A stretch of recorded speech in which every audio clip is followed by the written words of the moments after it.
अध्याय 13 लक्ष्मी सहगल पहली महिला कैप्टन। लेख। लक्ष्मी सहगल नाम की इस वीरांगना का जन्म 24 अक्टूबर 1914 को मद्रास वर्तमान चेन्नई के एक तमिल ब्राह्मण परिवार में हुआ। इनके पिता एस स्वामीनाथन मद्रास हाईकोर्ट में जाने माने वकील थे। पेशे से वकील होने के बावजूद वे ईश्वर में अटूट विश्वास रखते थे।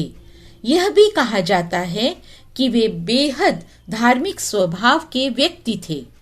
निर्बल और दलितों के लिए उनके मन में गहरी संवेदना थी। वे छुआछूत को नहीं मानते थे। उनके घर में सारे नौकर यहाँ तक कि रसोई भी दलित बिरादरी के थे। उनकी माता का नाम अम्मू कुट्टी था। वे सामाजिक कार्यकर्ता थीं। सही कारण था जो सहृदयता और जन सेवा का भाव लक्ष्मी को बचपन से विरासत में मिला था।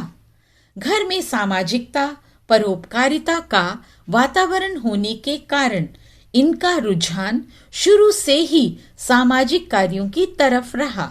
बालिका लक्ष्मी की मां कांग्रेस पार्टी की सदस्य थीं। लक्ष्मी ने देशभक्ति का पहला पाठ भी अपनी माताजी से ही सीखा था।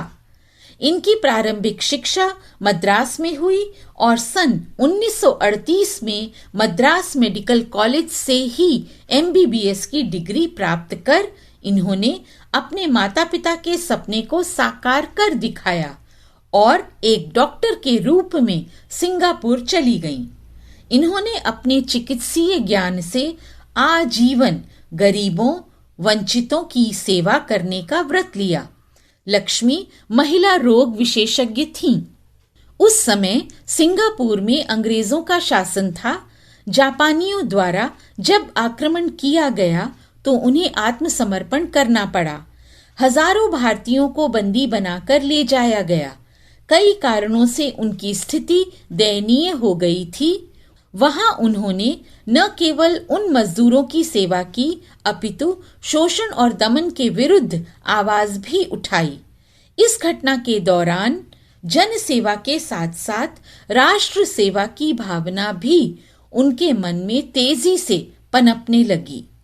उन्होंने देश को ब्रिटिश हुकूमत से आजाद करवाने की मन में ठान ली और इंडिया इंडिपेंडेंस लीग में सक्रिय हो गईं। उस समय भारतीय युवाओं में नेताजी की छवि सच्चे जननायक की थी। जुलाई 1943 में वे सिंगापुर आए।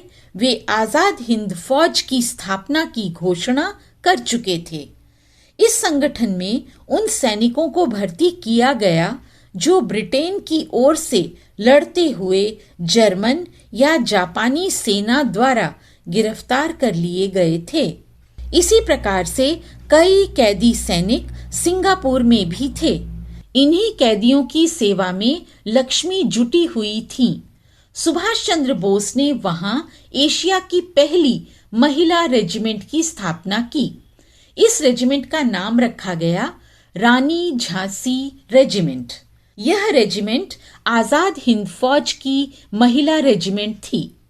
इस रेजिमेंट में प्रवेश कर लक्ष्मी स्वतंत्रता संग्राम की लड़ाई में पूर्ण रूप से शामिल हो गई। एक बार की बात है, मार्च पास्ट चल रहा था। उसी दौरान सुभाष बाबू ने लक्ष्मी को 303 बोर की राइफल के साथ देखा तो वे चकित रह गए। उन्होंने लक्ष्मी को कैप्टन की उपाधि से अलंकृत किया।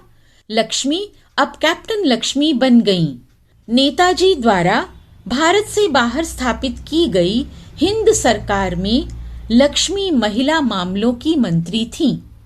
भारत की आजादी से पहले 1945 में अंग्रेजों ने उन्हें गिरफ्तार कर बर्मा वर्तमान म्यांमार की जेल में भेज दिया था। मार्च 1946 तक उन्हें बर्मा में ही रखा गया था। 15 अगस्त 1947 को भारत आजाद हुआ। आजादी के बाद लक्ष्मी दिल्ली पहुंची।